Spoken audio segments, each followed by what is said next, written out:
American man. No one pay attention to what's in my head. I got a voice inside that needs to be fed. It's causing chaos everywhere I land. I got a fever.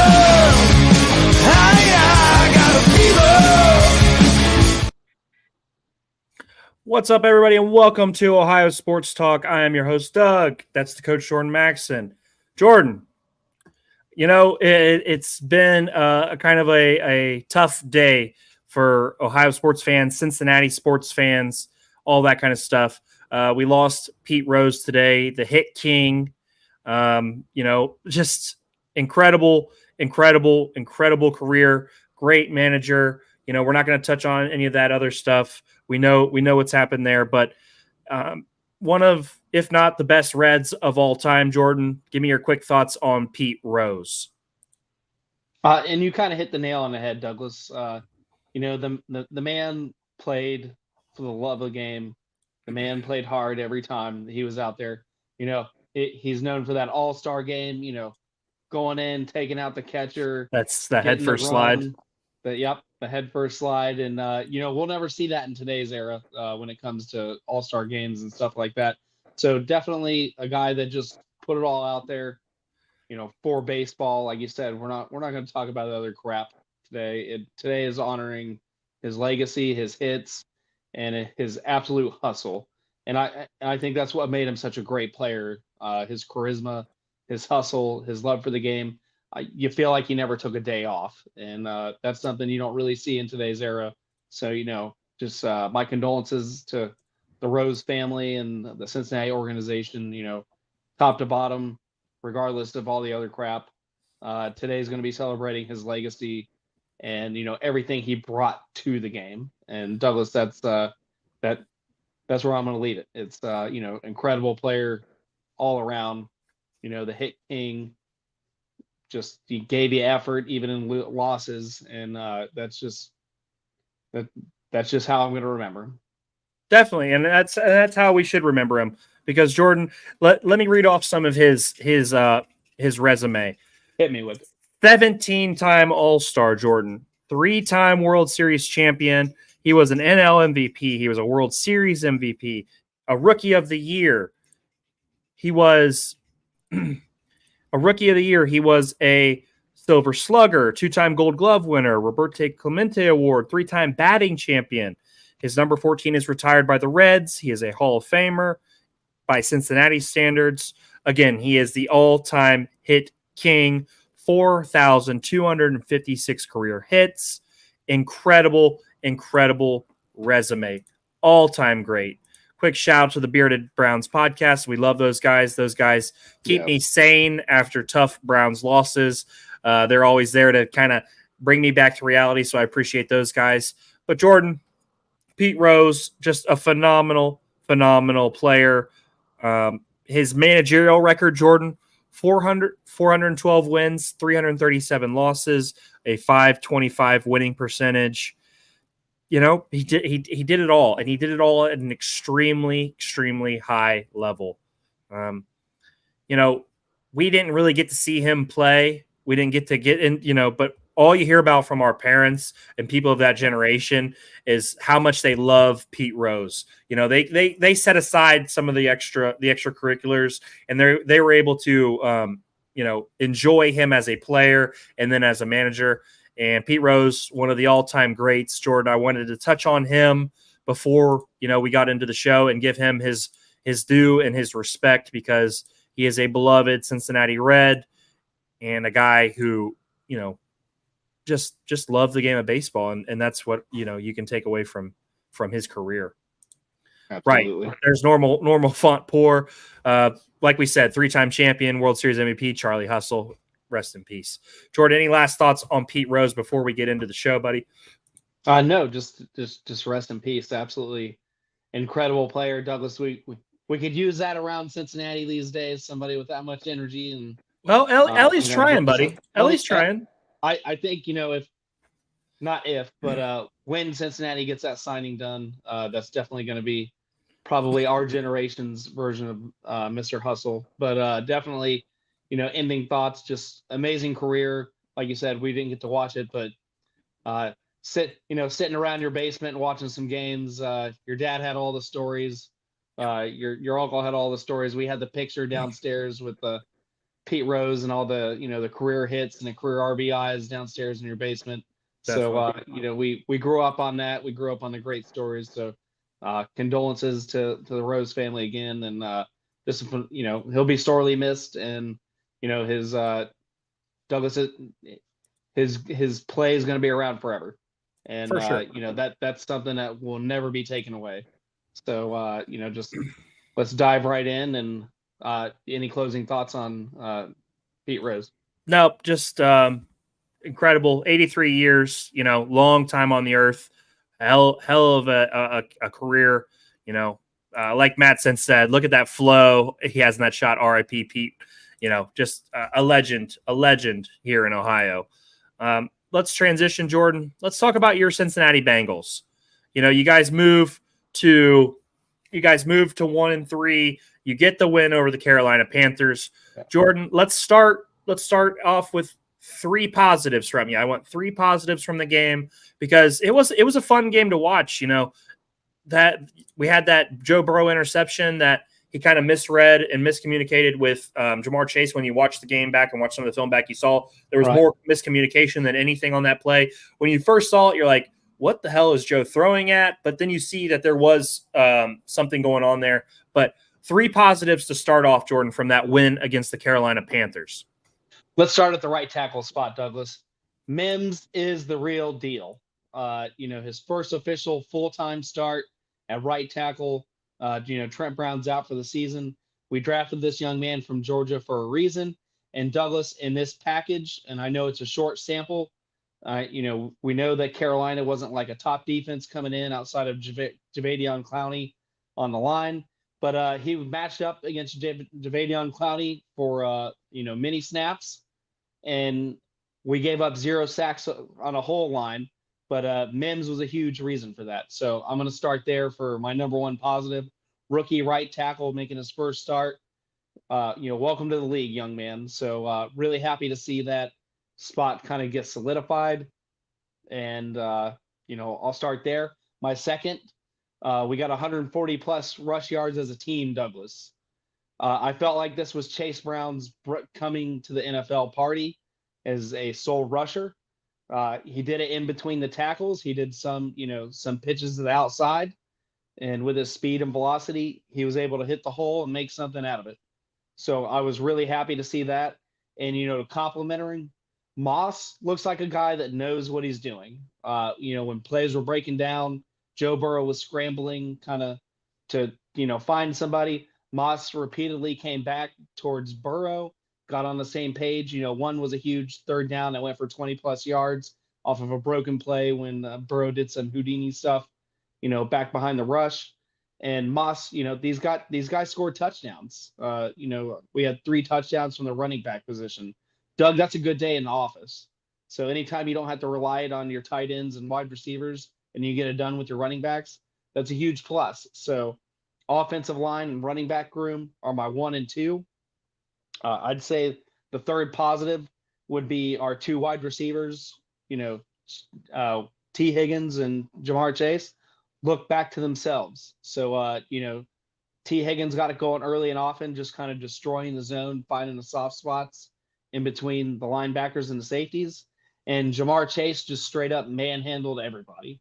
That incredible touchdown he got was remembrance of a couple years ago when he went into the blender, took Kansas City defenders down, and just manhandled it. And today it was kind of the same.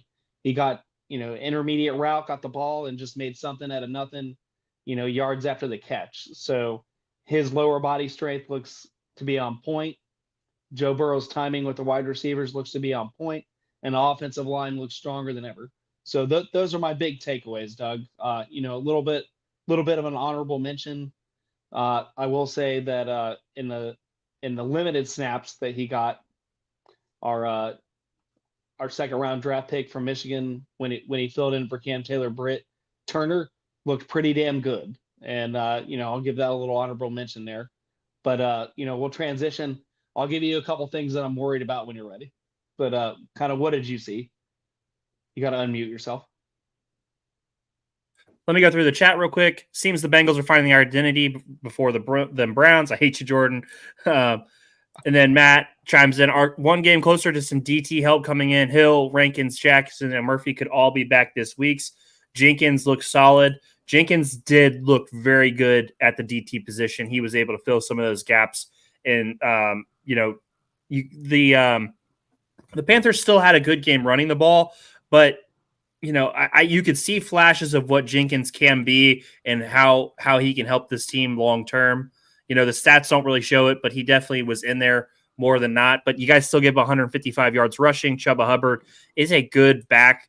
That probably would be a negative, right, Jordan, if we're going to talk about it, one negative. Yeah. I thought Joe Burrow commanded the game well. Besides the one interception where the miscommunication happened, I thought he was managing the game. I thought he was in control of the game throughout. I never felt like the game was out of control or anything like that for Joe. And then what I also liked about your guys, it wasn't as prevalent today or on Sunday, but I like the way Joe Burrow is incorporating the tight ends. We've touched on this a couple of times now. Eric All, the rookie had 4 catches for 28 yards. That doesn't seem crazy, but those are probably 4 catches that are like, safety valve type catches that probably move the sticks, things like that. He had an 11-yard catch. That kind of stuff just makes your quarterback so much more comfortable having reliable guys like Mike Gesicki and Eric All. So I thought that was another positive, Jordan. And then my last one, Chase Brown, like you brought up. Chase Brown and Zach Moss complimenting each other in the run game. Chase Brown got the 2 touchdowns. Zach Moss had the receiving touchdown. Chase Brown just has that pop that Zach Moss doesn't have, and Zach Moss has a little bit of that beef on him.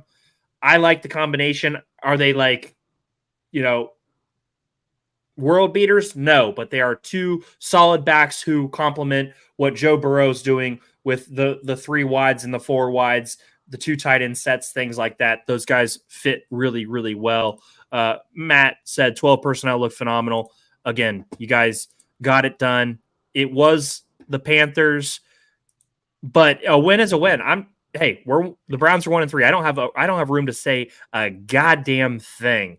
Well, that's how, we'll touch on that soon. But Jordan, give me your 3 negatives now. There was a lot of positives. You won the game. I'm not trying to dwell, but maybe more like 3 things we can work on going into next week. No, absolutely. And, you kind of touched on it yourself there. Gave up way too many rush yards. The run defense is still going to be predominantly questionable throughout the whole season, Douglas, until they kind of figure it out. I know we got some guys on injury like Matt Sentz kind of chimed in, but at the end of the day, they were still having some issues even with BJ Hill and company out there. So, they have to figure it out. Lou Amarillo has to figure it out. Another bad portion, Cam Taylor-Britt. He wasn't listed that he was playing with an injury, but did not look great. I'm not going to take anything away from the young man. Douglas, we're all allowed to have one bad day in office. But that's 2 in a row. When it comes to sports. Terry McLaurin beat up on him too, though. And he called them a college offense. But Terry McLaurin also went deep and got one on Dax Hill. So I won't say Terry McLaurin. Terry took the whole Bengals secondary to the woodshed and just continually whooped their ass. And then repeatedly did it this week again. So it doesn't look like Washington. It doesn't look like Washington was a flash in the pan, at least for our game. So I can take a little bit of confidence in knowing that Washington's kind of rolling right now. Yeah, they look really good. And we have to play them next week. Well, we're going to touch into that a little bit. But, definitely want to see, Cam Taylor-Britt's got a rebound. Like I said, DJ Turner for the snaps that he did sub in looked good, but Cam Taylor-Britt did not look like himself. So that was my number 2 kind of big concern.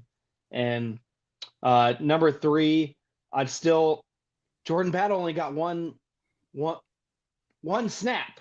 I know Von Bell had the interception, but that could have fallen in anybody's hands. It was kind of a bang bang freak play when we hit it at Andy Dalton's fingertips because it came down like a punt.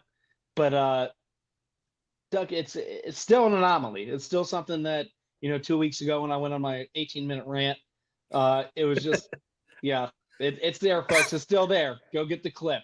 But that it doesn't make any sense to me. There were instances that I thought that he could have been, Jordan Battle could have came up and played really well against the run.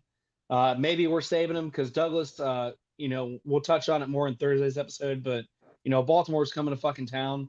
So They really are. We've got to figure it out. I still feel like the defense doesn't have their best players in the best positions to win. So that's my only gripe there. I'll let you kind of take it. What did you see negative?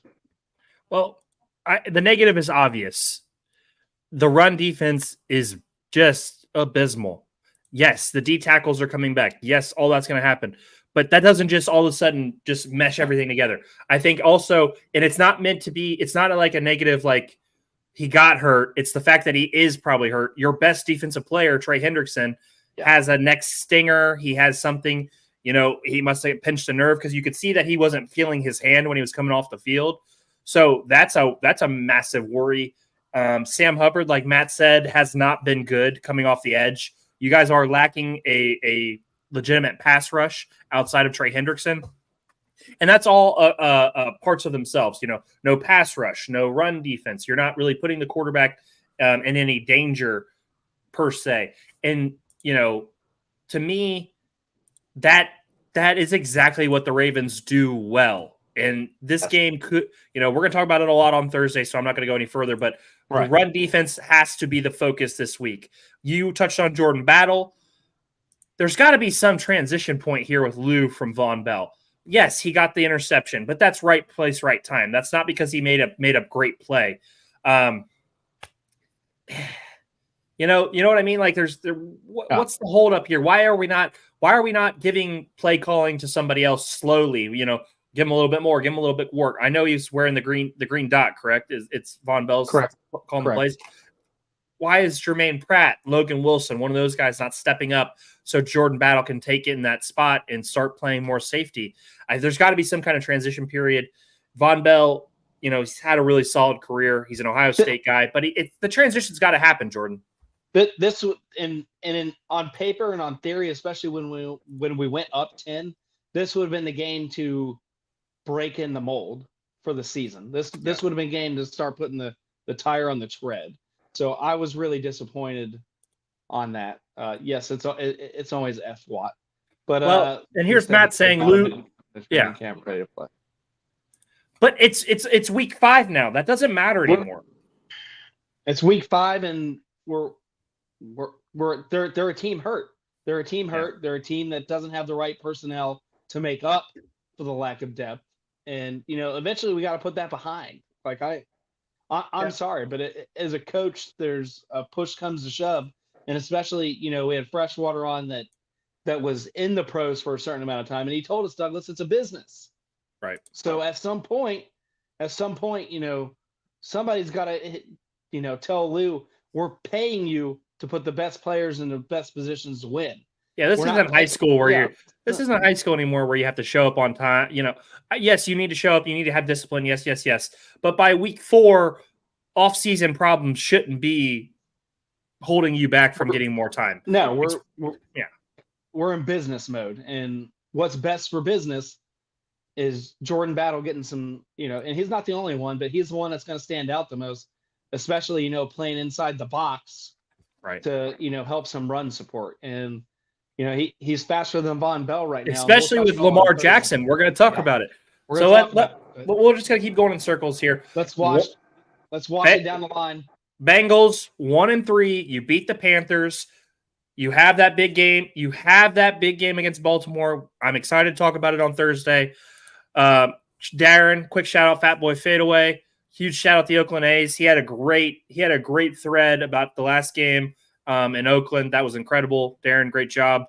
We love you, buddy. He still believes in your Bengals, Jordan. He's not giving up yet. 1-3, tough game this week. We'll touch on it Thursday. Let's transition, Jordan. Unfortunately, to talk about these absolute bums. The Cleveland Browns dropped to 1-3.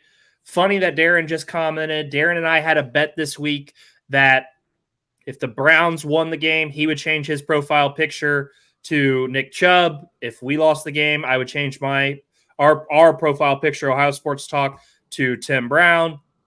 The Browns let me down. Tim Brown is now our profile picture. Fantastic. This sucks.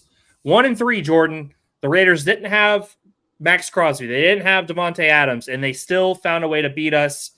I'll let you start before I'm gonna stay calm. So you start. What did you see from your perspective? Well, let's start with the good. I'll admit when I'm wrong, Douglas.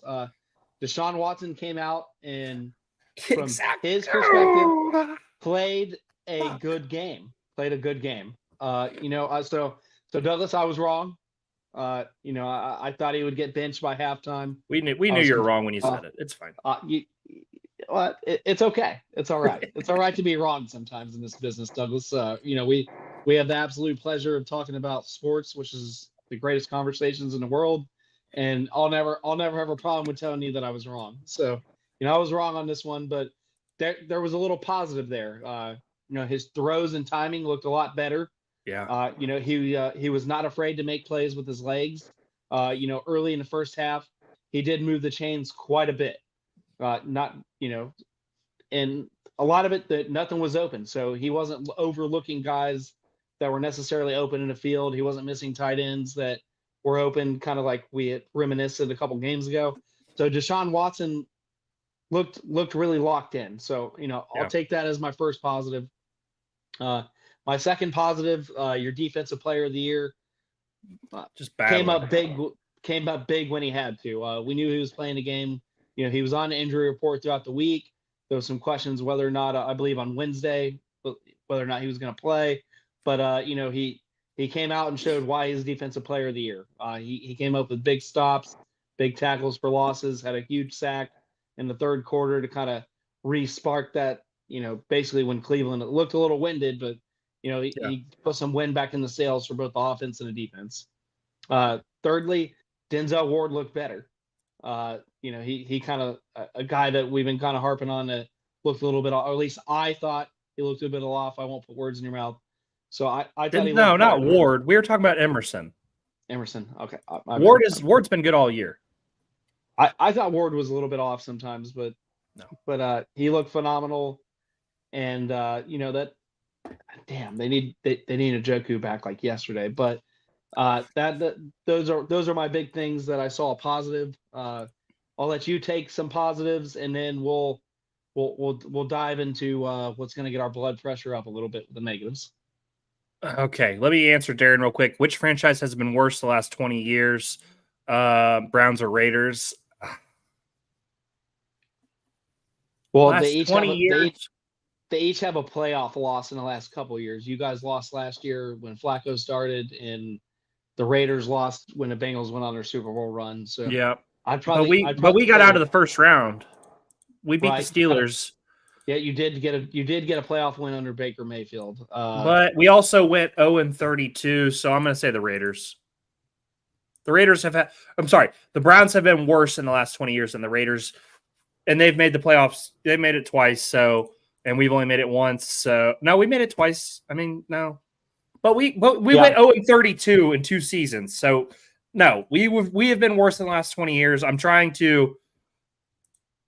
Whoa, Bearded Browns taking a shot at Oakland. The Vegas Raiders. Sorry, jeez.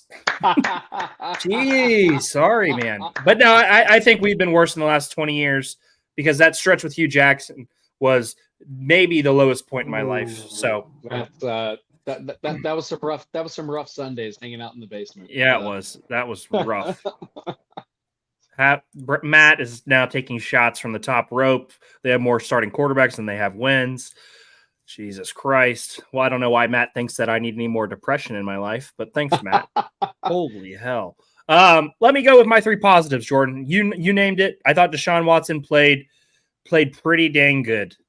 All things considered, I thought he played pretty well. Again, that last play, if you take the screenshots, it looks like he misses the wide receiver in the middle. If you watch the film, it looks like the pass rush flushed him out.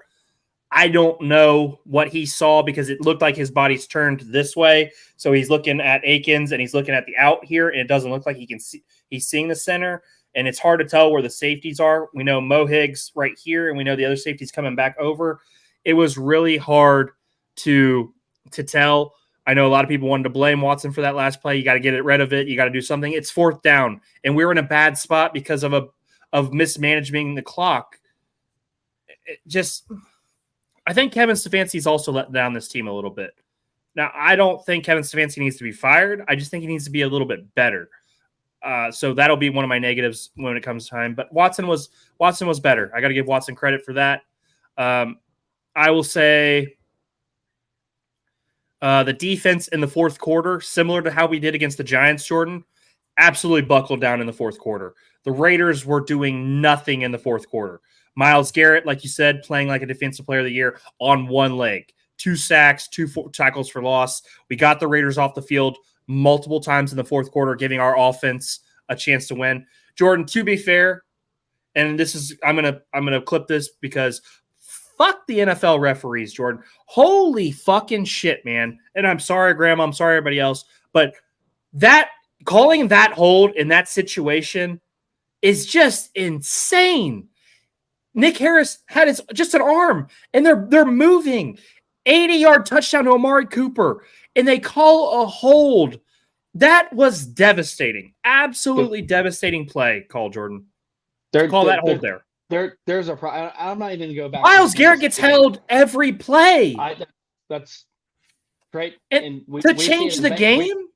We see it as Bengals fans, Doug. Trey Hendrickson on big-time downs. Of course. Fucking mugged. That one is square in front of everybody. Watson steps up in the pocket. You have to give a lineman a second to adjust when a player's moving and relocating. All he did was keep the arm extended. But college refs suck too. Yes, they do, Coco Vaughn. But before the announcer got reminded that he was getting paid, Douglas in live action. The announcer actually was like, that was fucking wrong. It was bad. Both announcers, the female announcer, the male announcer, both were like, there's no way. There's no way. And they took a commercial break, and somebody, from the production team came down because they didn't say much about it after the commercial. They didn't really agree. They didn't really agree with it either, though, Douglas. So for you guys, for the refs to do that, and the announcers to say it on live television that's effing wrong. That was rough, man. But we got a problem in NFL, and I'm going to do my homework a little bit before Thursday's episode because I'm going to dedicate a few minutes to, it's not even just being a Bengals fan or a Browns fan, but there's a real officiating issue in the NFL right now. And when I get mad, I call it sports entertainment, but it's starting to get to the point, Douglas, where just like, in basketball, you let people play to a certain degree when you hit that 2 minutes, that 1 minute, that 30-second marker. Man. People get fouled, people get knocked the fuck down, but you let it go. The play that play didn't affect the play either, Jordan. Watson had already stepped up and he had plenty of space. It didn't affect the play. But I'm saying, but I know. I'm just saying. He did when he was blocking him. He had already stopped him from getting to Watson. It didn't affect the play. Things were squared the whole time like he was supposed to, and the announcer even showed it. And I coach it on the level that I'm at. Keep your hands inside. He was right at the pads. The pads were inside. And then when they moved, he let go and he was pulling away. That play did not change the play. Watson was going to hit a Cooper no matter what, and that call changes the entire game. Quick shout out to Frank Carone. We talked about Pete Rose to kick off the game. Yeah, rest in peace to Pete Rose, one of the all-time greats. But damn it, Jordan. We had chances after that too. I understand, but it changed the game. It ruined the game. It knocks the sail out. You're everybody has a mentality like, all right. The defense is going to think they're going to come out playing ahead.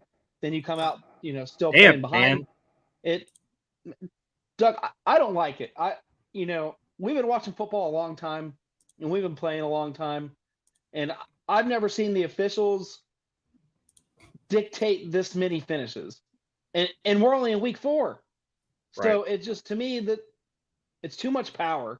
There's something going on in the league, and I'm not saying it's conspiracy. I'm not going down that rabbit hole. Right.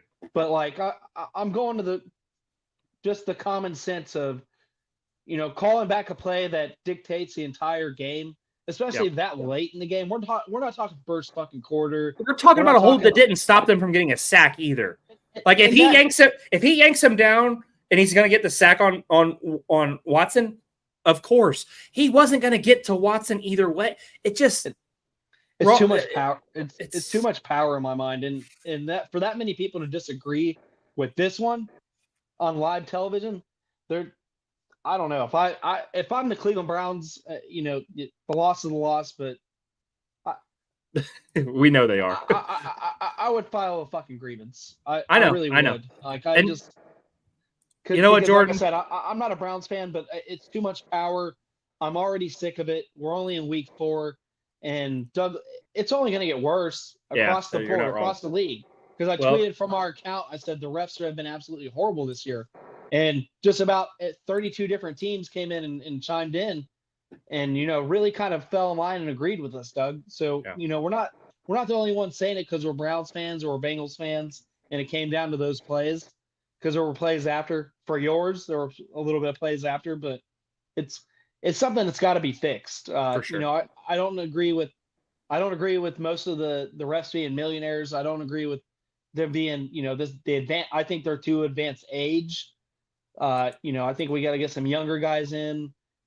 However, whatever route that needs to take, Roger Goodell needs to fix it because, in a day and age of social media where we can, post our comments and our thoughts in seconds, especially, live game time. It's there's nobody at the end of the day that has got to be okay with it. Somebody in the league's got to be like, this is a problem. Our all fan bases are letting us know it. And, something's got to change. Definitely the way the refs are set up, and I've been saying this for a couple of years now. So, my belief isn't just stinted on one bad game for the Bengals or one bad game for the Browns when it came to the refereeing. It's been my feeling probably the last 2 or 3 seasons. And I really fucking, I hope the league gets it together because it's taking everything out of the game. You got to worry about some bullshit calls. And, I think these older refs are so out of touch, and I'll bury it on that, Doug. I'll bury it on that. You're right. And you're totally right. Jordan, we have a tough game that we're going to break down even further on Thursday. We've got the Commanders they're white hot. Ooh. Jaden Daniels is cooking. Terry McLaurin versus Denzel Ward. It's going to be a fun matchup. I'm kind of excited to watch that. Bearded Browns brought up Dustin Hopkins as a mixed extra point. Like, come on, dude. We know. Come on. He makes a 55-yarder and then we miss an extra point because he overextends on his plant leg. Fuck, man. This team should be this team could be 2-2 because just on small, simple shit. And then, oh man, it's bad. Jordan, let's transition because we're going to talk about these teams more on Thursday. I know, but Money Mac did that to us against Kansas City, Doug. I know he did. That was one of the things that fucked the game up too. So extra points will come back to absolutely haunt you in today's league. But I'll let you transition. Let's transition. Let's talk about something positive, Jordan, because this is a team that we all can rally behind. We can all be happy about. They don't let us down like this. The Ohio State Buckeyes dominated the Michigan State Spartans this weekend. In our picture behind you, Jeremiah Smith, Jordan, is a phenom, an absolute phenom. This dude is going to be drafted in the top 5 the second he comes out of college. This kid is special, Jordan. This team feels like it's getting better and better. The defense is getting a little more dialed in every week. People were complaining about the defense. The defense was fucking causing turnovers. They were balling their asses off. And I don't know what this fan base expects perfection, Jordan. And we'll call it out when we see it, correct? We'll say if they're playing bad defense. Absolutely. But there's people out there tweeting about turnovers not being good defense. They're lucky. Like, what are we talking about here? Why are we trying to discredit this team just to discredit this team? The defense was locked in. They caused 3 turnovers. They looked on point when it came to shove. JTT got a sack. I mean, what were your thoughts? Let's kick it off, Jordan. Nice win for the team, but let's hear your let's go 3 positives each. Well, and Douglas, I'll start it with you. The defense looks significantly better than when they played against Marshall. So, I'm going to resonate with you on. I mean, Marshall, a team's going to score a touchdown, Jordan. It's going to happen. Yes, it's going to happen, and we're in Big Ten play. Regardless of what you feel about where Michigan State is in the rebuild, it's still Michigan State versus Ohio State. This is, it's not the big game, but it is a game that resonates some rivalry and some heat. And it's a game that Michigan State most certainly had circled on their schedule, because Douglas, when you're one of the best in the Big Ten, we do have a bullseye on our pack still. So every team that we play on from here on out is going to give us their absolute best. We're always going to get thrown in the kitchen sink. So I agree with you, and that'll be my last thought on it. I agree with you when people bitch about defensively. Turnovers are turnovers. I'm not in it for style points. I don't care if a team drives 60 yards, we bend, don't break, and get the turnover. Douglas, that's football. That's what you're supposed to do. Yeah. So when we get to that red zone defense and they cause havoc and they cause a turnover, that's going to be my first positive. So that, really, great on them. They did what they're supposed to do. They got the turnover. They get the stops when they need to. Defense looks better. My second one, the relief, in between when Will Howard went out for those couple of plays, we still got it done. We got, even though it was Devin Brown, I don't always agree with that, but I am not a coach at Ohio State. Right. I don't see what they see in Devin Brown, but the young man got it done. He got the touchdown in relief for Will Howard. So that's going to be my second positive. That makes me feel better about if somebody gets knocked down, Douglas, that this offense is still going to operate at a high level. My third, the run game continues to shine for me. It wasn't. You really like the 2-headed monster that we have. Oh, dude, I love Trey Henderson and Judson right now. I love it. And Will Howard also got some things done on his legs. He stated that in a press conference 2 days before the game that he wanted to get out and kind of establish a little bit of a dominance himself when it came to running. And Douglas, they got it done. And, I absolutely love it. I love when they're all 3 on the field. We got to see that a little bit more. I did touch on that in the last episode. So, I'm just happy. We know the pass game is going to take care of itself, but this run game continuing to evolve. And I think you said it really beautifully on our last episode that, we were kind of keeping some of the cards, hidden. Yeah. We were kind of keeping stuff to the chest. We're not going to show everything until we get to the bigger play. And Douglas, I can't wait to see what Chip Kelly has up his sleeve in 2 weeks, and we'll touch on that later. But that those were my positives. I was really happy to see it. I'm going to give the mic to you. Positives for me, turnovers by the defense. I thought that was awesome. 3 turnovers against anybody is impressive. The 2 fumbles that were recovered by Sonny Styles and Jack Sawyer. The interception by Denzel Burke. We had 4 sacks, 7 tackles for losses, 2 passes deflected. The defense showed up. Michigan State, again, they're in their rebuild. Are they world beaters? No, Jordan. But they have talented players. Childs is a talented athlete who's learning how to play quarterback. You still have to account for that guy's legs and his arm. K'Ron Lynch-Adams is a talented running back who we held to 35 yards, 3.9 yards per carry. They only rushed for 47 yards, Jordan. That is a great defensive performance. That was one of my positives. Jordan, my next positive, Jeremiah Smith. He's insane. 2 touchdowns, 1 rushing, and that one-handed snag off of Devin Brown's throw. And then he had the other one-handed snag on 2 guys that's in our picture behind us. That kid is unreal. Getting to watch him play football is special. And then my last one, I'm going to go with, it feels obvious, but I'm going to go with the running backs also, Judkins and Henderson. The 2-headed monster, it's just fun. It's fun to have 2 guys that could break a touchdown at any time. It's fun to have guys that are this talented in your backfield that you can do so much with. My three negatives, Jordan. I don't think I have three negatives. If anything, my only negative would be Will Howard. I don't think was great. I think he I was agree with good. that.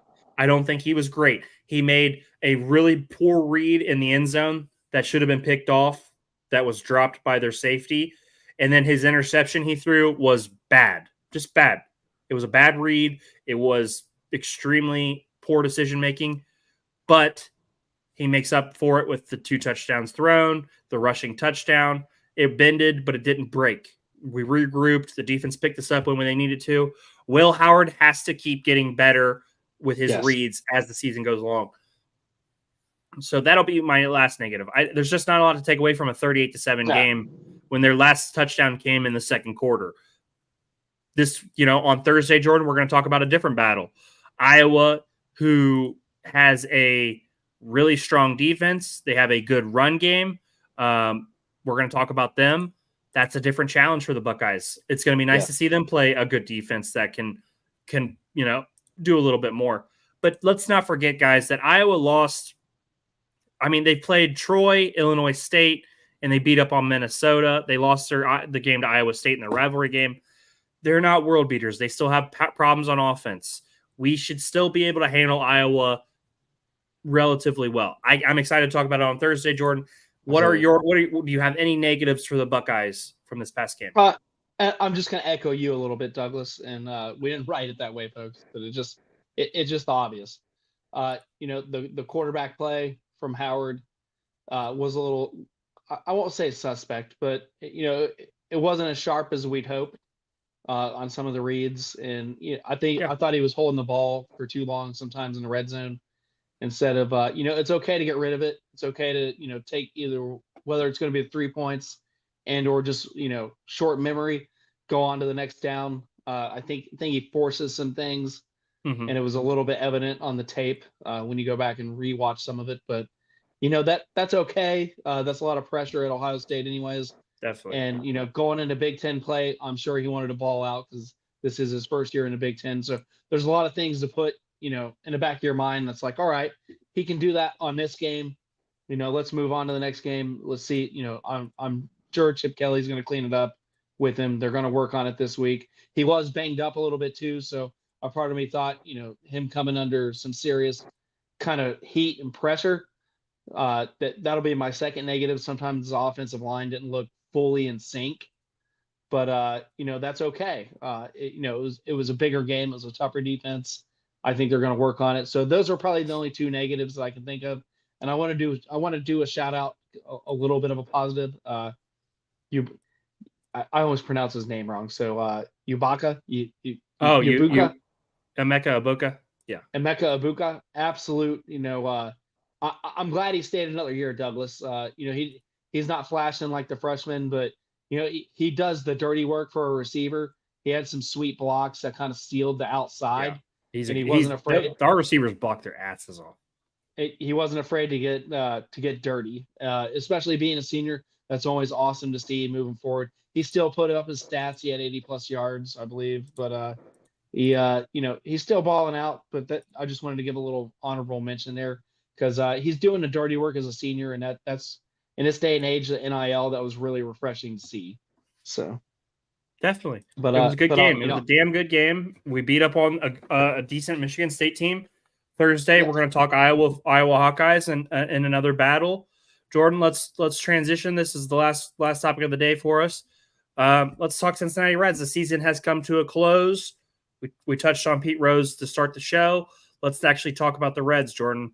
Playoff baseball is here. The Reds are once again not included. How do you feel now that the year's over? Let's kind of refresh. What grade do you give this team? We beat the Cubs to end the season 3-0. Just too high, too low, not enough to get to 500 to end the year. What are your thoughts, buddy? I'm going to go a little bit harsher this year. I'm going to say C+. If we're going through an A through an F, I'm going to say C+, only because. And I'm going to keep injuries in the back of my mind. The reason that this grade isn't lower is because we never got to play with a full deck of cards.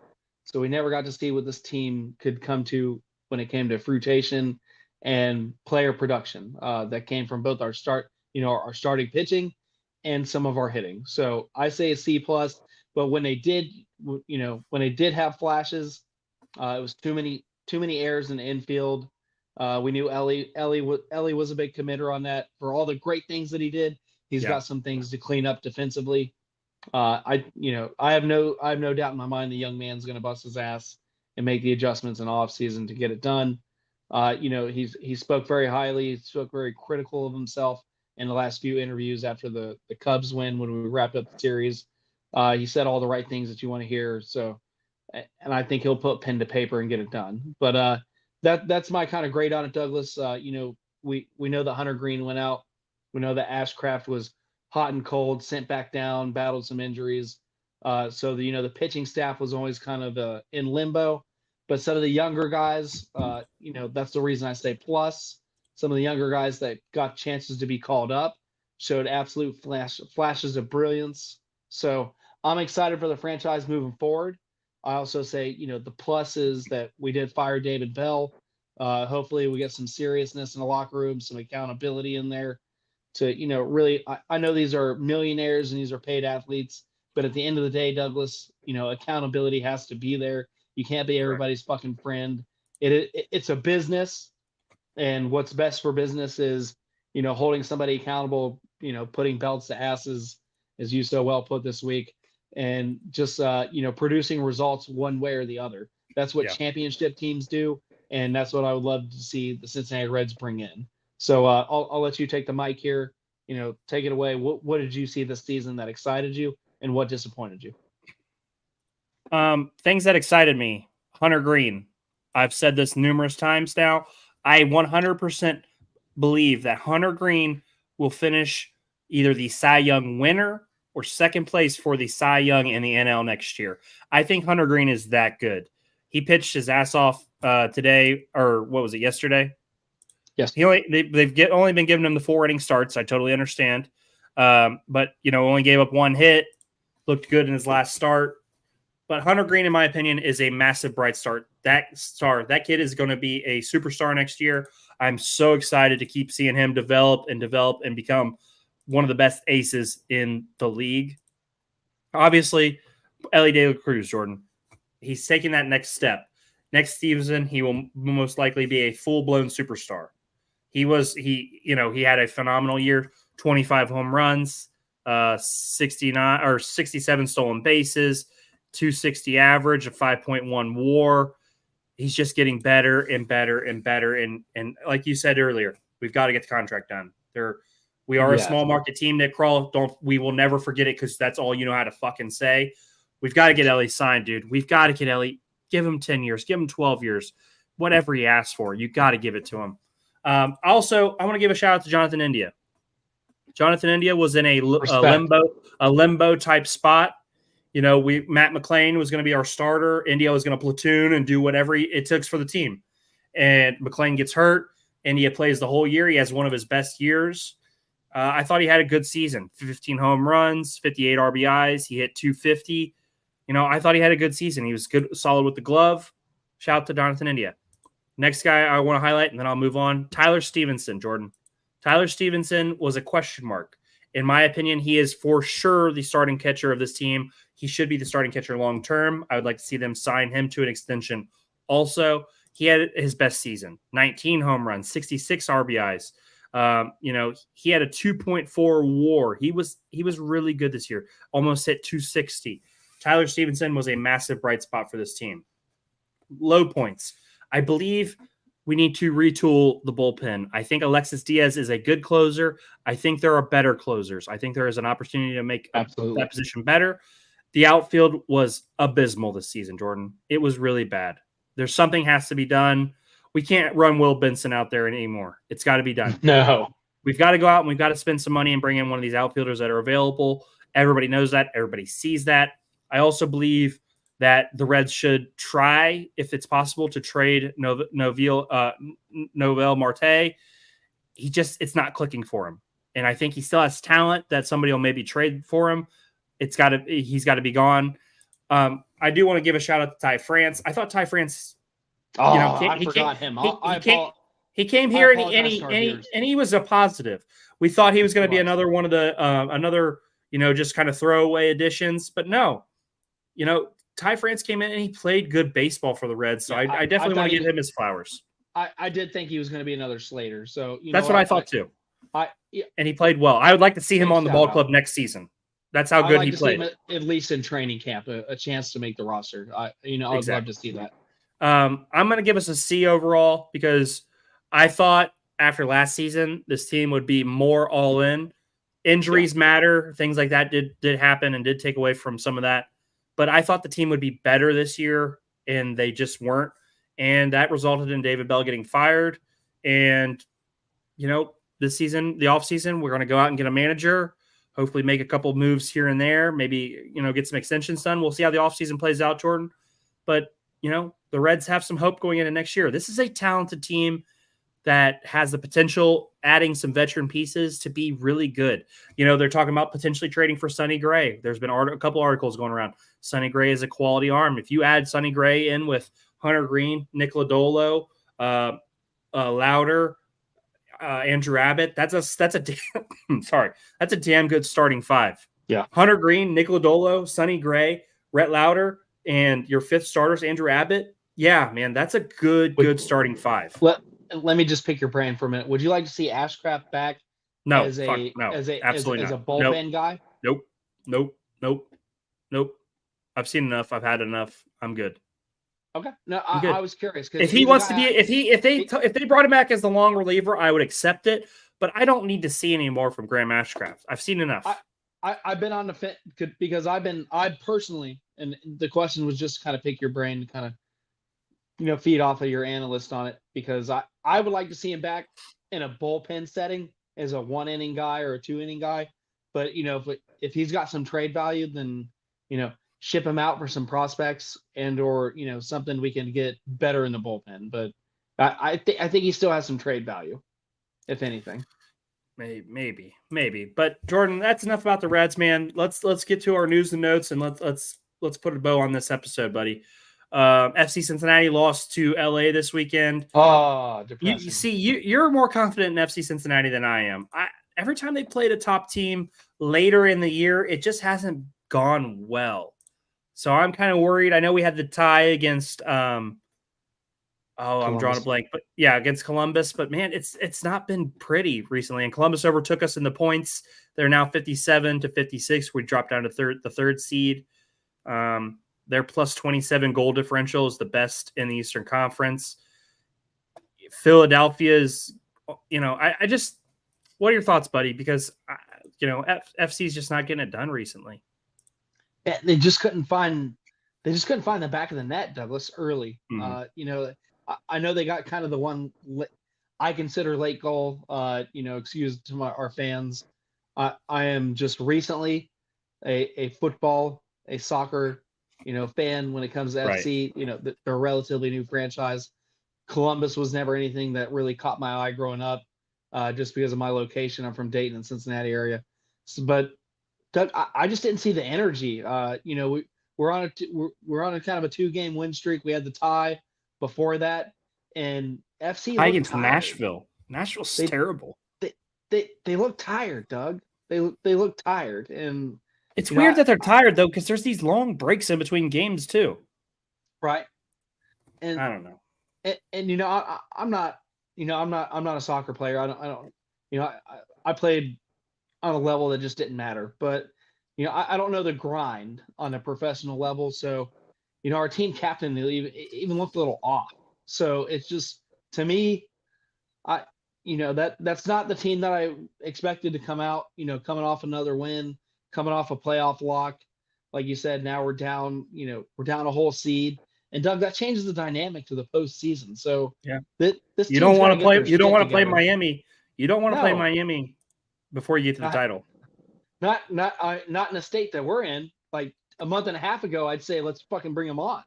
But now Douglas, like you said, I'm starting to worry. That worry is spilling on me a little bit. It's not a game that I expected. I expected a 2-1 win or a 3-2 win. going into Saturday against LA, but to see him come up that short and just look that flat, I think it's time to hit the panic button over in Cincinnati when it comes to FC. Yeah. So I'll cover the next game and we'll see what happens. But damn, Doug, I don't know. I'm a Panic little time. bit on the fence It's about it. I'm panic a little time. bit on the fence. It's panic It's time. it's that old Staples commercial. I gotta hit that big ass red button and figure out what the hell is going on. So that's kind of my wrap on that. Uh, as Forrest Gump said, that's all I got to say about that at this point. But we'll move on to quote Peyton Manning as well, because he did say that Definitely. at the time. Jordan, let's move on. Last thing that we're going to talk about here before we get out of here. The MLB postseason starts tomorrow. The Guardians are the 2 seed. They are waiting on the winner of the Astros and Tigers. Best of 5. Shout out to the Guardians, man. They were good all season. There was some blips in the radar here and there where Guardians fans would get a little upset, but now they're putting it all on the line, Jordan. They await the winner of that series. We're going to be rooting for the Guardians.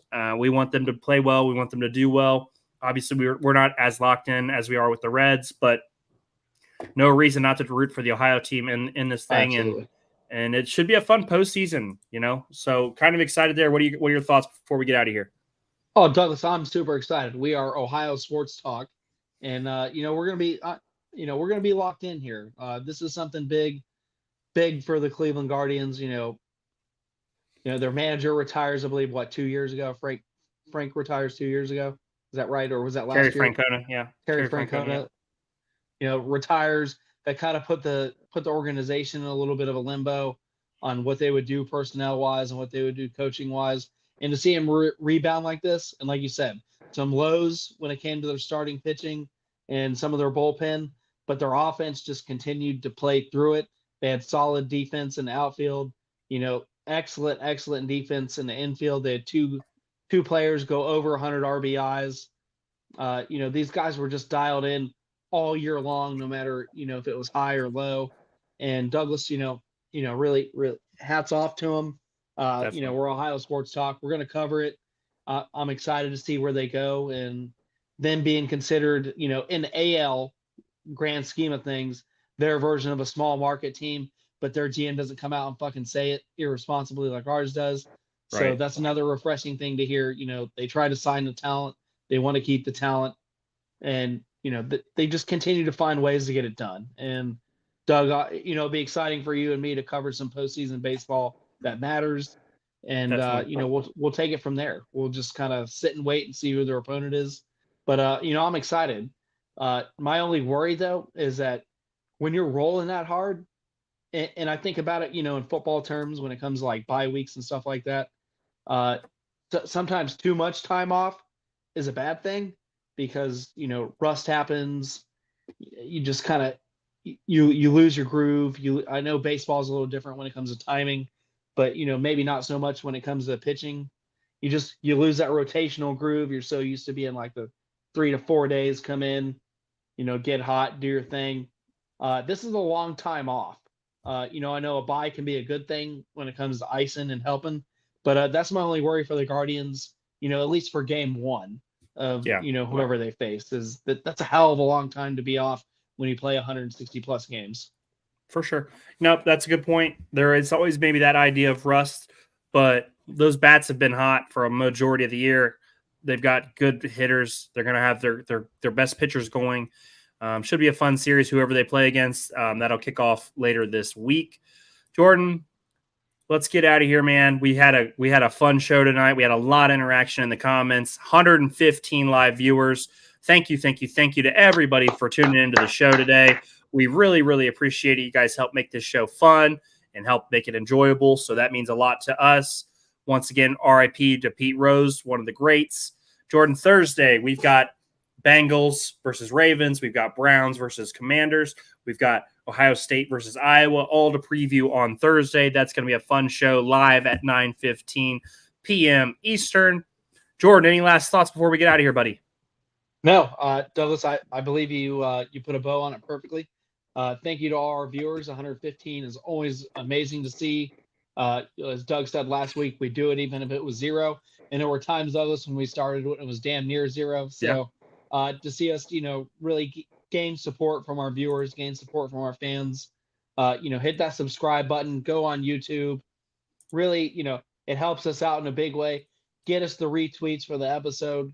We're small market right now, but every retweet, every like, every interaction gets us a new set of eyes, really expands our program. And we appreciate that so much.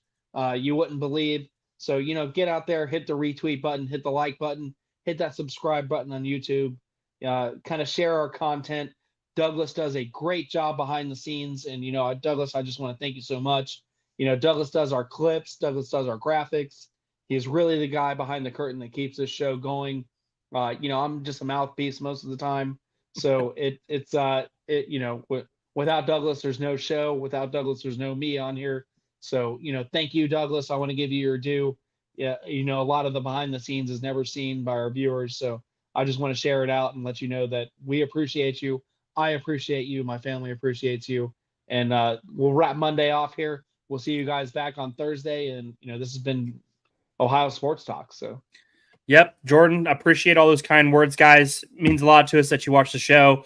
If you would, like you said, hit that subscribe button on the YouTube channel, hit that retweet button, follow us. We follow back. We love interacting. We love talking sports, and that's why we do this. I'm your co-host, Doug. That's the coach, Jordan Maxim. We'll be back live Thursday, 9:15, Ohio Sports Talk. See ya then.